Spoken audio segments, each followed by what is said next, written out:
అందరికీ నమస్కారం.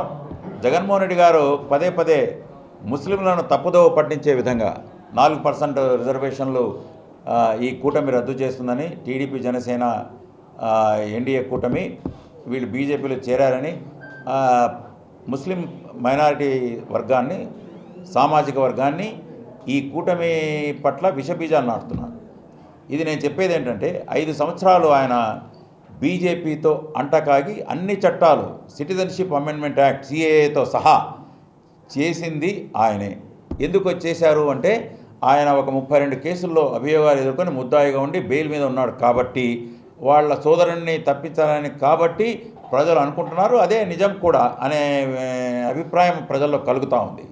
5 ఏళ్ళు అన్ని చట్టాలకు ఆమోదం తెలిపి ఒక్క పల్లెత్తు మాట అనకుండా ఈరోజు ముస్లింలను సిఏఏ చట్టం తెచ్చింది, ట్రిపుల్ తలాక్ చట్టముకు ఆమోదం తెలిపింది, తర్వాత యూనిఫామ్ సివిల్ కోడ్, అన్ని చట్టాలకు ఆమోదం తెలిపింది జగన్మోహన్ రెడ్డి గారు, పార్లమెంటులో మిథున్ రెడ్డి గారు, విజయసాయిరెడ్డి గారు, వీళ్ళ ప్రభుత్వమే. ఇప్పుడు వచ్చి 4% రిజర్వేషన్ కోర్టు స్టేలో ఉంది.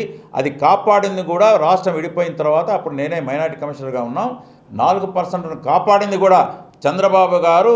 అప్పుడు కూడా ఎన్డీఏ కూటమిలో ఉన్నా కూడా ఈ 4% కాపాడింది కూడా ఆయనే అని తెలియజేస్తూ, ఎన్ఆర్సీ అనేది బీజేపీ మేనిఫెస్టోలో లేదు, ఎవరు కూడా సర్టిఫికేట్లు చూపించాల్సిన అవసరం లేదు అనేది మీకు తెలియజేస్తూ, ఈ సిఏఏ చట్టం అనేది పౌరసత్వ సవరణ చట్టం పాకిస్తాన్, బంగ్లాదేశ్ నుంచి వచ్చిన కొందరి ముస్లింలకు మాత్రమే వర్తిస్తుంది. అది కూడా కోర్టులో ఉంది, దాన్ని కూడా కోర్టు కొట్టివేస్తుంది. మన ముస్లింలు ఏ విధమైన సర్టిఫికెట్లు అనేది చూపించాల్సిన అవసరము లేదు. ఎందుకంటే ఎన్ఆర్సీ అనేది బీజేపీ మేనిఫెస్టోలో ఉంది. ఇక్కడ మోడీ గారు మొన్న వచ్చినప్పుడు 4% రిజర్వేషన్ ఊసే ఎత్తలేదు. ఎందుకంటే వాళ్లే చెప్తున్నారు, బీజేపీ వాళ్ళు, ఇది టీడీపీ జనసేనల మేనిఫెస్టో, ఇది మా మేనిఫెస్టో కాదు, నేను ఇస్లాంను గౌరవిస్తున్నానని నిన్న మోడీ గారే చెప్పారు. కాబట్టి ఈ రిజర్వేషన్ ఎక్కడికి పోదు. ఎన్ఆర్సీ అనేది బీజేపీ మేనిఫెస్టోలో లేదు, భయపడాల్సిన అవసరం లేదు.